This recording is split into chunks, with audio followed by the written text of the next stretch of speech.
the year I graduated. The national movement to send educated youth to the countryside was in full swing. To help her best friend's younger brother stay in the city, my fiancée sent me away to the countryside for 7 years, and when I came back, she actually proposed to me in front of everyone. The crowd erupted into cheers. They all assumed I would surely say yes. After all, I was the one who had boldly confessed to Evelyn and pursued her relentlessly, winning over the coldest and most elegant goddess of University A. But they all seemed to forget, back then, Evelyn had chosen another man, letting him take the city job that was meant for me, and made me go to the countryside in his place. She even slandered my parents' morals to threaten me. In the end, she forced me to leave for the countryside and stay there for 7 years. Now that I'm back, her best friend told me, after you went to the countryside, Miss Moo used all her connections to make sure you lived a bit more comfortably out there. She never got married all these years. She's been waiting for you the whole time. Chapter 1. As I listened to Autumn sitting beside me ramble on and on, I couldn't help but frown. She kept telling me how much Evelyn had done for me. Seeing my indifferent expression and lack of reaction, she grew anxious. Can't you at least say something? Evelyn did all this for you, don't you feel even a little moved? Her shrill tone drew the attention of our classmates. Their eyes turned toward me, some curious, some disdainful. It had been 7 years since I last heard Evelyn's name. To me, that name felt almost foreign now, as if it belonged to a different lifetime. Even the passion I once had for her had nearly been washed away by time. 7 years ago, I boarded the train to the countryside alone, carrying only my luggage. So aside from my family, almost no one knew I had ever been married. That's why I couldn't tell if what Autumn said about Evelyn came from her own desire to inform me, or if someone had asked her to say it. Maybe it was on purpose, to let me know what Evelyn had supposedly done for me all these years. That thought made me frown again. Whatever happened between Evelyn Moo and me, that was just childishness back then. Let's not bring it up anymore. I waved my hand, showing not even a trace of nostalgia. Everyone around me stared in shock. Even the noisy class reunion fell silent. You could hear a pin drop. Evelyn and I were childhood friends. At some point, my feelings for her changed from friendship to something deeper, something possessive. As the only boy in the family, I grew up pampered, full of confidence and pride.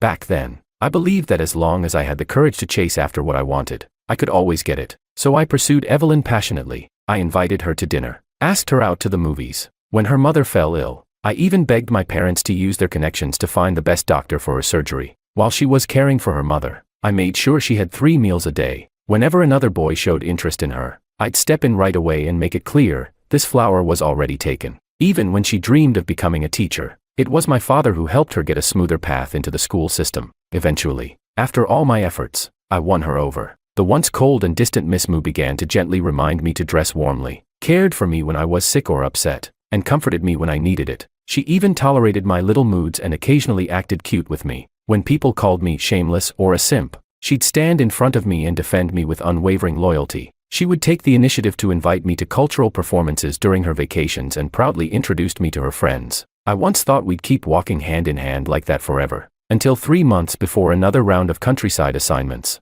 Jordan suddenly reappeared. He was a boy Evelyn had known in middle school, a beam of light in her heart. But I trusted Evelyn too much to suspect anything unusual between them. In fact, I even treated Jordan like a brother just because he was connected to her. But afterward, Evelyn stopped having time for me. Even during her vacations, she didn't even try to meet up anymore. Sometimes when I made the effort to find her, she'd brush me off, saying she was too busy. On our 2-year anniversary, she once again claimed she had school duties and couldn't be with me. But something felt off. Just a few days earlier, she told me she didn't have classes that day. There was no way the school would suddenly assign her work, especially not when they'd go out of their way to show respect to my father. Suspicious, I quietly went to the school to find her, only to be told she was on leave, and not on campus. A colleague of hers said she had gone to the department store. Without a second thought, I rushed straight to the department store, only to see Evelyn Moo and Jordan walking side by side through the mall. Their hands were full of shopping bags. They were laughing and chatting, looking every bit like a couple madly in love. Next to them stood Evelyn's younger sister,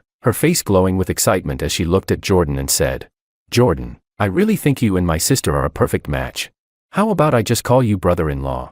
She giggled as she looked up at Jordan, who responded with a joyful smile. Evelyn glanced at her sister and said, "Don't talk nonsense." But her tone wasn't one of scolding, it was a mix of helplessness and affection. And from the slight upward curve of Evelyn's lips, it was obvious she didn't mind what Jenny said. On the contrary, her expression betrayed her true thoughts. A sour ache filled my chest, as if even breathing had become a blade slicing through me. Maybe it was because my stare was too intense. She suddenly turned and spotted me standing not far away. My eyes were clearly red, my expression full of hurt and anger, but she didn't show the slightest intention of comforting me. She didn't even seem the least bit guilty or ashamed. Instead, she looked annoyed. "What are you doing here?" she asked. That sentence completely ignited the fury inside me. As a man with dignity, how could I possibly swallow that kind of humiliation?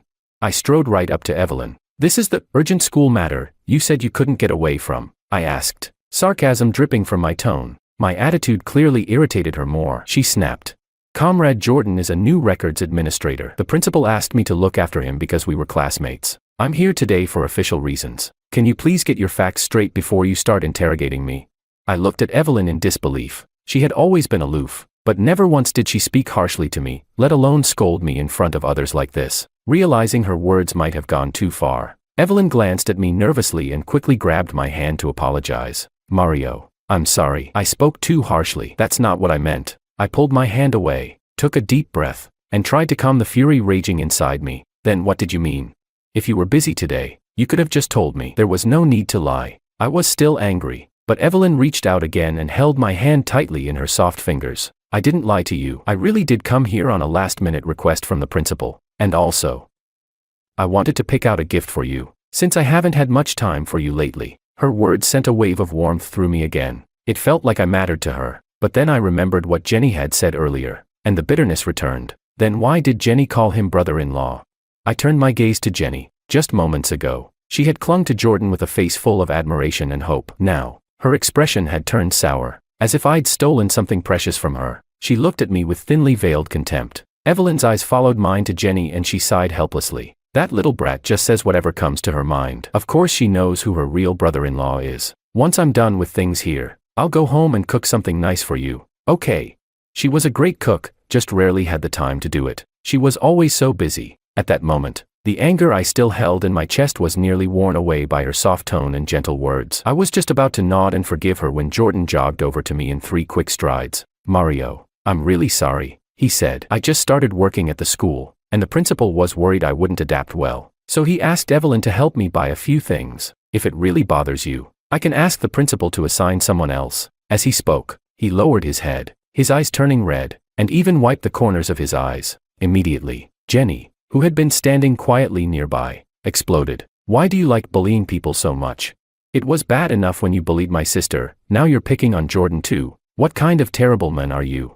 She blurted it out without holding back, pointing at me and scolding me in front of everyone. I was stunned. After all, I had always tried to be kind to her because I loved Evelyn. I extended that affection to Jenny too, doing my best to give her whatever she wanted. I never expected that deep down, this was how she saw me. Evelyn then let go of my hand and walked over to Jordan. She comforted him softly and even reached out to ruffle his hair. In just a few gentle words, she had soothed the weeping Jordan with ease. Watching this scene, my heart filled with bitterness and sorrow. That night, Evelyn did indeed buy groceries and cook me a nice meal, but I couldn't enjoy it at all. Instead, I felt suffocated and miserable, because even though she was physically by my side, serving me food and making dinner, her words kept circling back to Jordan. Jordan was my classmate in middle school. He helped me a lot with my studies back then. I had to take care of my sister, go to school, and also look after my mother at home. He supported me through all of it, so I just want to repay him a little. You know my heart belongs to you. She held my hand and looked at me sincerely as she made this promise.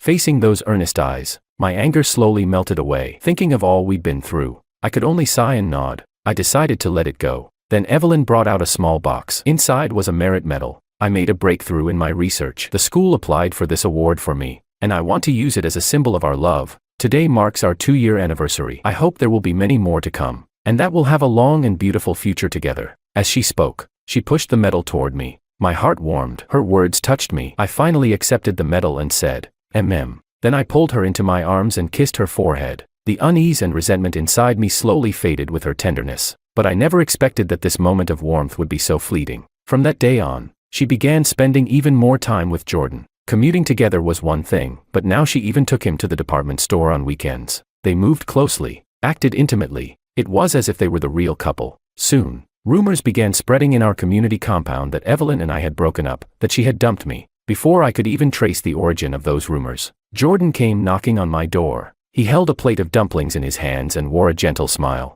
"I came to bring you these dumplings. Jenny and I made them for Evelyn today." I took the plate and was about to send him away, but he pushed his way into my home on his own. The smile vanished from his face, replaced by a sneer and obvious disgust. I know Evelyn only got with you because you kept pestering her, he said. I'll admit, you were bold. But honestly, you're kind of pathetic. You can tell, right? Evelyn's into me, not you. If you were smart, you'd walk away on your own. Looking at his arrogant face, I really wanted to punch him, but I knew I couldn't. If I laid a hand on him, things would get messy. Seeing that I didn't respond or take the bait, he got even cockier and leaned in closer. Fine. Then let me show you who Evelyn's heart really belongs to. I told Evelyn exactly what had happened, word for word, but she refused to believe me. In fact, she accused me of slandering Jordan. I know you don't like Jordan, but that doesn't mean you get to say things like that about him. He's always been a gentle and respectful guy. Her voice was laced with anger. Before I could even defend myself, she continued, I always thought you had a bit of a temper, but at least you had good character. I didn't expect you to stoop this low. I'm so disappointed in you. Her words were like a thorn, stabbing deep into my chest. I couldn't believe these things were coming from the mouth of the woman I loved, my fiancée. Chapter 2. I watched her walk away so decisively, and all I felt inside was a wave of cold. You're saying my character is lacking, that I disappointed you. Maybe she didn't know how to respond to my question right away. After a brief silence, she finally said, I'll talk to the principal. From now on, I won't have any more contact with Jordan. I'm also going to be very busy with my research lately, so we probably won't be able to see each other for a while. You should take this time to reflect on what you did wrong. After saying that, she turned and walked off. It made me start to question everything. Should I really be with this person? After all this time and all the sincerity I gave, what did I actually get in return?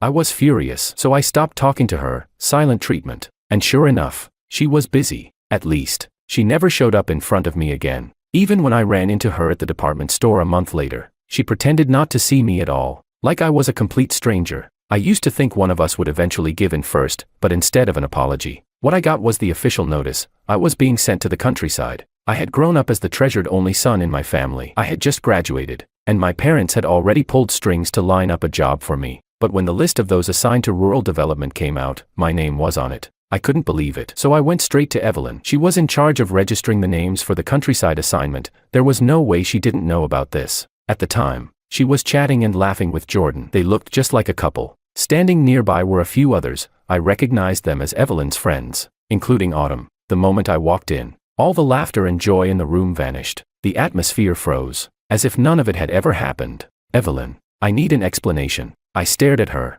calm on the surface, but my eyes carried deep disappointment. She looked at me, frowning slightly, then let out a sigh. I knew you'd come to me about this. Every family is expected to actively support the rural assignment program. That's not news to you, is it?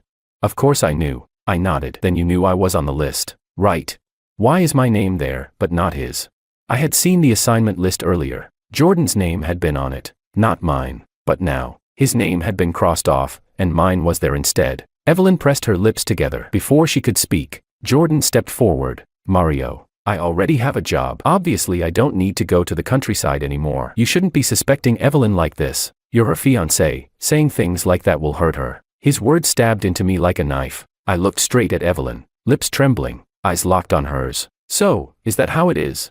She glanced at me, and there was something complicated in that look. Hesitation, inner conflict, and a faint glimmer of resolve. Your family is well off. You have your parents and sister to take care of you. But Jordan, he only has himself. Hearing that, I couldn't help but laugh. This was the girl I had grown up with, the woman I'd loved and cared for over a decade. If I could, I'd rather have never met her, never loved her. Shaking my head, I took 2 steps back. The disappointment in my eyes seemed to burn her. She reached out as if to grab my hand. But Jordan was faster. He stared at me with smug eyes, a flicker of triumph flashing across his face. But it only lasted a second before Jordan reverted to his pitiful tone. Mario, if you slander her like this, the school might think Evelyn has questionable morals. Do you really want to ruin her future?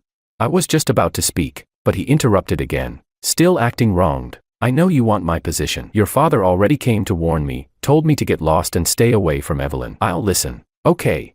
As he said that, he even wiped a tear from the corner of his eye. Evelyn suddenly looked like something inside her snapped. What did you say? A warning?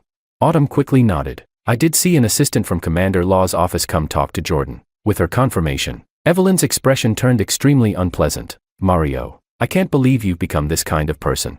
Jordan has no one, he's an orphan. I only looked after him out of old friendship, but I never imagined you'd be so jealous, using power to suppress others. I used to think you were just a little proud, but now I see, you're hopeless, rotten to the core. Her words were vicious. For the first time, I couldn't stop the tears from rolling down my face. I quickly wiped them away with my sleeve, then looked up at her. In your heart, is that really what you think of me, of my family? You didn't even bother to find out the truth before you threw accusations like that. I stared at Evelyn. She met my gaze with anger. They have no reason to lie to me. The moment she said that, I felt a stabbing pain in my chest. Autumn and the others started whispering among themselves. Their eyes were filled with even more contempt and disgust as they looked at me. If you don't want to go to the countryside, I have evidence that Commander Law abused his power to get you out of it. Evelyn snapped. The moment those words left her mouth, I knew there was no longer any future between us. To protect Jordan, she was willing to hurt my family. I left her with one sentence, I'll go, and resolutely boarded the train to the countryside. Before I left, I asked my sister to return the medal Evelyn had given me. That was the end of our 20-something years of history together. Coming back to the present, I looked at Autumn in front of me and said, sorry, everything's in the past now. We should look ahead. Seeing that I was about to leave, Autumn quickly called out, Mario, I know you're angry, but don't you think Evelyn deserves a chance to explain? I frowned. What's there to explain about the past? Besides, I'm married now. In that instant, the entire room fell silent. Everyone stared at me. Even Autumn looked at me in disbelief. What did you say? You're married? How could you be married? You were so in love with Evelyn. After she spoke, others joined in, clearly not believing me and agreeing with her. Mario, married? No way. He used to chase after Evelyn like a dog. Exactly. A guy that desperate and clingy, who would like him. He was meant to marry Evelyn, not ruin someone else's life. And someone who was that obsessed, how could he just stop loving her like flipping a switch? I don't believe it. He's clearly just being stubborn, pretending he's married. One bitter and malicious comment after another, but I acted like I hadn't heard a thing. I just looked calmly at Autumn. Do you also think I'm lying?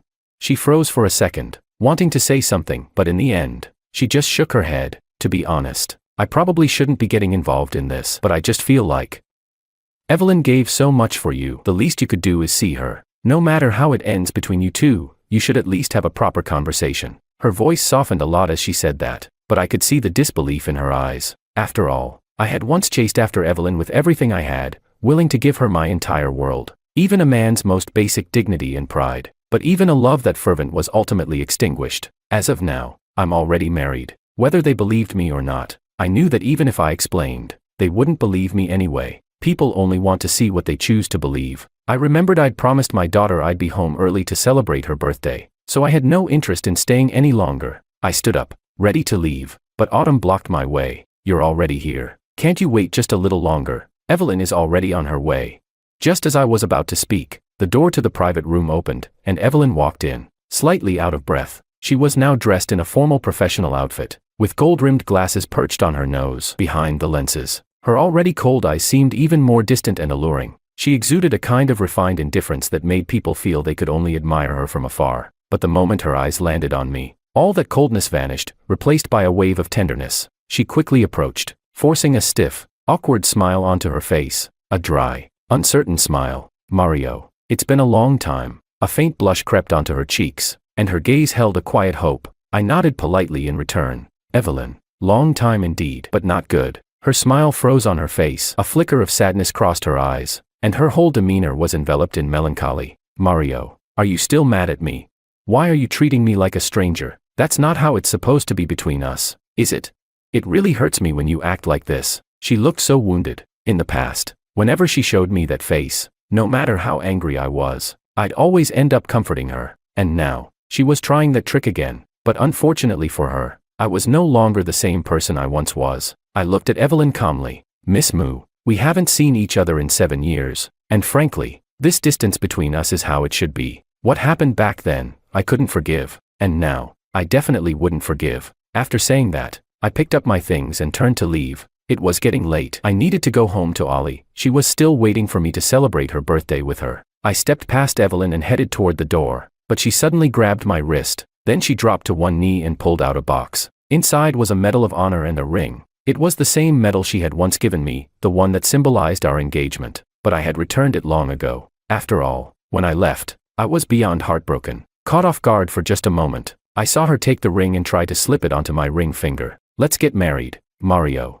Her voice was full of affection, almost desperate, as if without that ring, I'd fly away and disappear forever. Evelyn, I think you're confusing me with someone else. I'm not Jordan." When she heard that, her previously urgent expression strangely shifted into one of subtle smugness. She gripped my hand tighter. "Mario, are you jealous?" "I admit, what happened with the countryside assignment back then was unfair to you, but I did it for you and your family. Jordan said that if he didn't have to go, he wouldn't report your parents. I knew how much they care about you, and I knew how much you care about them, right?" Seeing that she still wanted to explain, I pulled my hand away. "First of all, I never did anything to Jordan that warrants guilt. I don't need you making choices on my behalf. Second, if my parents really did something wrong, Jordan can go ahead and report them. He can't convict them with just empty words. And lastly, let's stop talking about the past. There's no future between us. None. Because I'm already married and my daughter is 4 years old. So please, Miss Moo, stop saying things that could cause misunderstandings. I don't want my wife to get jealous or upset." My words drained the color from Evelyn's face. She grabbed my arm in a panic and shook me over and over. "What did you say? You're married, and you have a 4-year-old daughter? Mario, you're just saying that to upset me, right? You're mad, aren't you? You're trying to get back at me. Didn't you say before that you only ever wanted to marry me? How could you possibly have married someone else?" She leaned in closer, her serious eyes full of desperate hope. It was as if she was waiting, begging, for me to deny everything I'd just said. But as I looked back into her eyes, I was completely calm. Yet on her face, once untouchable and composed, there was now panic, unease, even a trace of regret. I'd seen her wear that expression once before, when her mother was in the hospital. Only once. I never thought I'd see it again now. "Mario, why didn't you wait for me?" she asked, her voice carrying a note of accusation and unwillingness to accept the truth. "I was trying so hard to find a way back to you." She spoke as if I had betrayed her, as if I had crushed her great love. "Wait for you?" I asked. "Evelyn, did you forget how long I already waited for you back then?" Evelyn froze. It was as if a long-buried memory had suddenly resurfaced. Her lips parted for a long time before she finally spoke. "Jordan and I really weren't anything more than friends," she desperately tried to explain, but I gently pushed her hands away and stepped back to keep my distance, my gaze steady. "Evelyn, it's not about what you say, it's about what you do. How many times did you argue with me because of him? How many times did you ignore me completely? You lied about being too busy just so you could go shopping with him, and you think that's love? If you truly liked me, loved me, then I should have come first, not always be the one left waiting." My words made Evelyn stagger back half a step. She had to brace herself against the back of a chair to keep from falling. She was once the goddess of University A, known for her intellect and achievements in academia. When had anyone ever seen the proud Evelyn in such a state? From the way we spoke, the people around us started recalling the past. I remember. Wasn't it Evelyn who broke off the engagement with Mario and got together with Jordan? Yeah. And didn't she even personally put Mario's name on the list to be sent to the countryside? So why is she acting now like she's madly in love with Mario? If you love someone, shouldn't you protect and stand by them?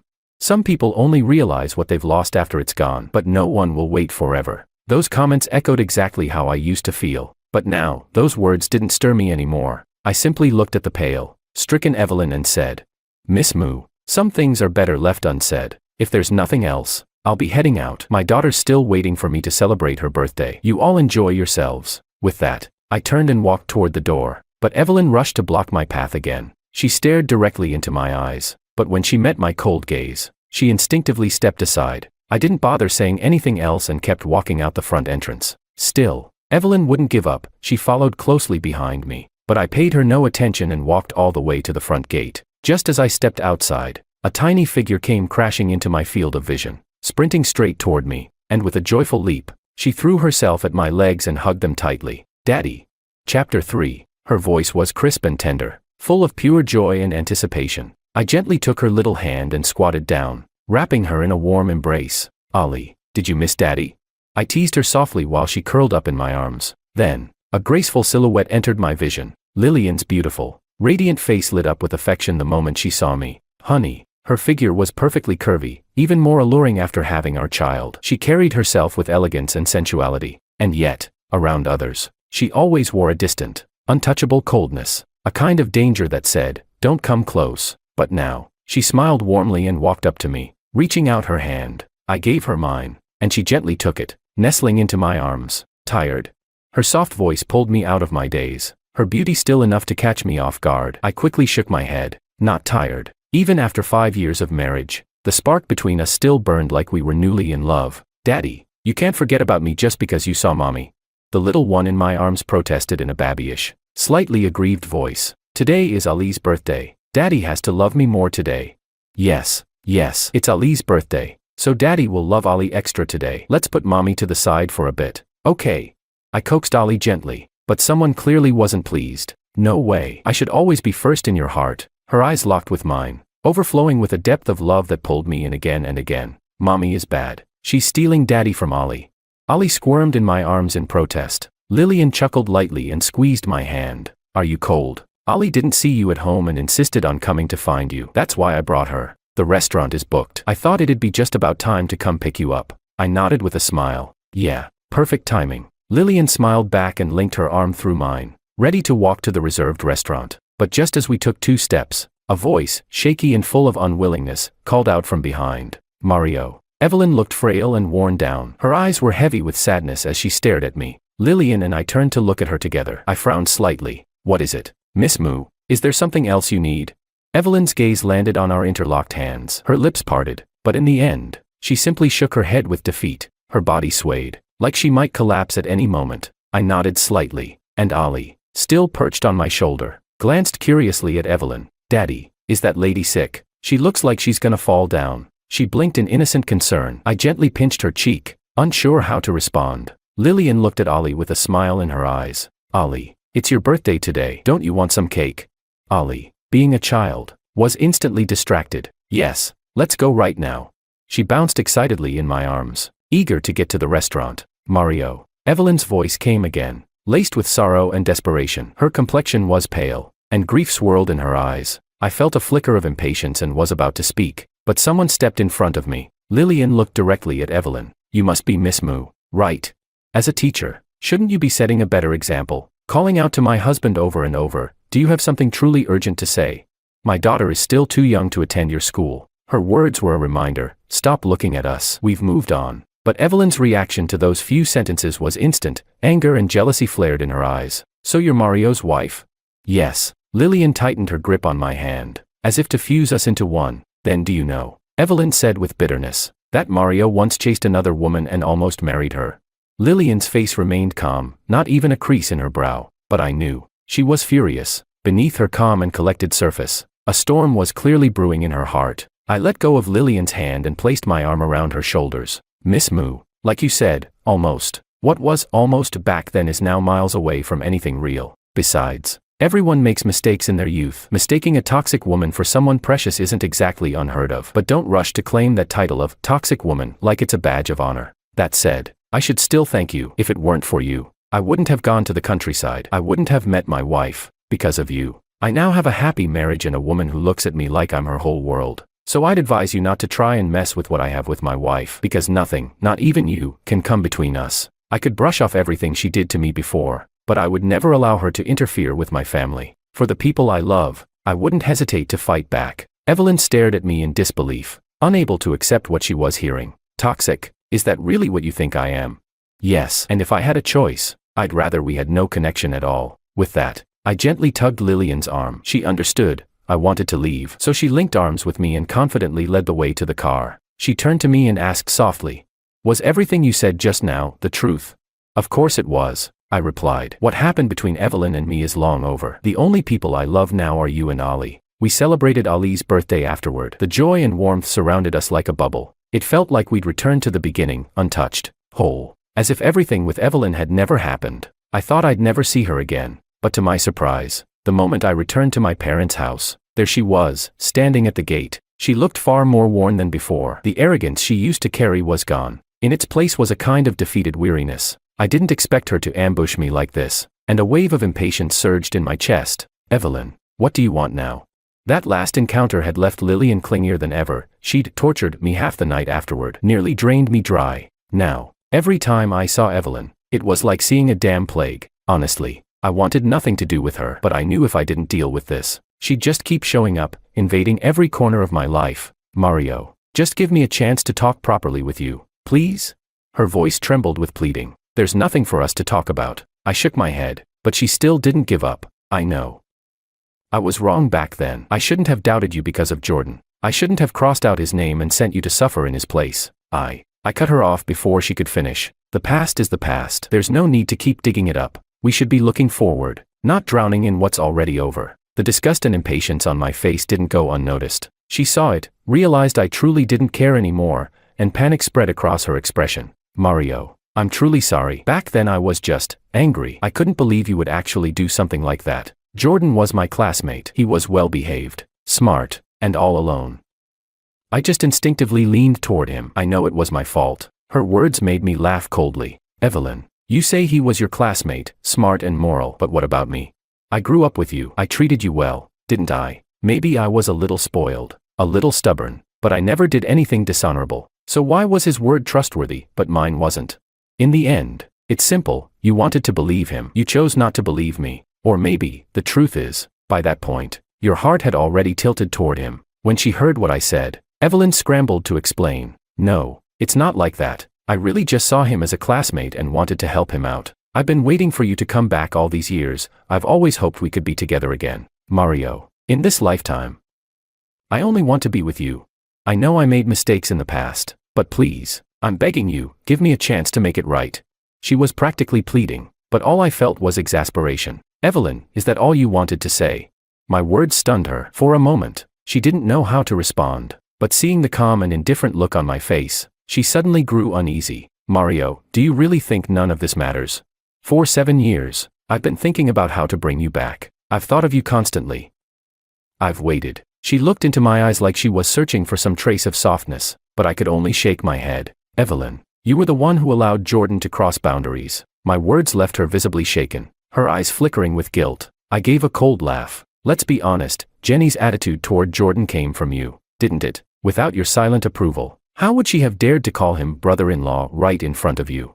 You've always known how to handle inappropriate feelings from others, sometimes even too harshly, and I used to admire that about you. But with Jordan, you always looked the other way. So even if it hadn't been him, there would have been someone else eventually. I took a deep breath and didn't let her interrupt. In the past, I gave you all my love, but I also have the right to take it back. Now, I only love my wife, my daughter, and my family. They're the ones who truly matter to me. I hope you'll stop showing up in my life. Stop disrupting it. With that, I turned and headed toward my parents' house, but Evelyn chased after me again and grabbed my arm. Yes, I did have some feelings for Jordan, she blurted, but it was because we had fought, and he showed up at just the right time. He calmed me down. But please believe me, I've only ever loved you, no matter what. I always wanted to be with you. Hearing her emotional voice and seeing her reaching toward me, I shoved her away, barely restraining the impulse to slap her. Enough. Evelyn, don't you get it by now?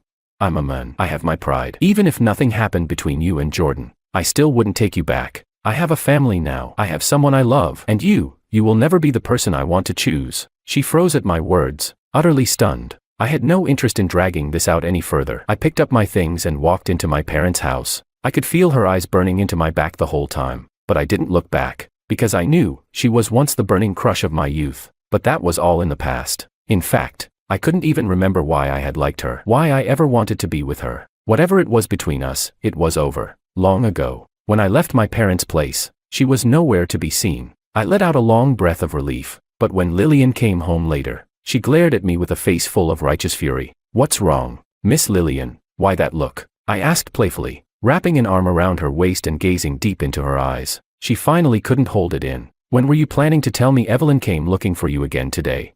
Ah, so that's why she was mad. I gave her a deliberately serious nod. She waited for me at the compound gate today. What did she want this time? She asked through gritted teeth, eyes blazing like she wanted to tear Evelyn limb from limb. I couldn't help but tease her. She said she still wants to be with me, even if I'm married, even if I have a kid. As long as I agree, she'll give up everything. Give up everything? Lillian snapped. If I don't tear her face off, she clearly doesn't know the meaning of everything. She looked ready to storm out, and I quickly wrapped my arms around her from behind. I'm teasing you. The moment I said that, the world spun, and the next thing I knew, she was sitting on top of me. You dare lie to me? I playfully tapped her nose, then scooped her up into my arms. Her loving eyes locked tightly onto mine. Mario, we're married now. We have Ollie. I'm never divorcing you, and I'm never letting you go. Even if you try to run, I'll hold onto you tightly. I'll always treat you well and never give anyone else a chance. As she said that, her sweet lips pressed gently against my face. I couldn't even find the words to respond, so I just held her face in my hands and kissed her again and again. Only when she had finally calmed down a little did I speak. You don't have to worry. I never planned on leaving, and I already told Evelyn there's no going back for me. In my heart, there's only you and Ollie. The moment those words left my mouth, her breath wrapped around me, warm, intense, irresistible. All I knew was that that night, she nearly drained me dry. After that, Evelyn really did vanish from my life. She was reassigned to a different city. Whether she requested the transfer herself or someone else pulled strings behind the scenes, I never found out. But to me, either way, it was a good thing. As long as it brought peace to my wife's heart, as long as it made her happy, I had no objections. One year, during the spring festival, I happened to run into Evelyn outside my parents' house. She had grown much thinner. We only exchanged a brief glance, and then, as if by silent agreement, turned away from each other. I knew then, whatever story we once had, it was long over. All I wanted now was to cherish the people by my side, and protect this family I'd built with everything I had.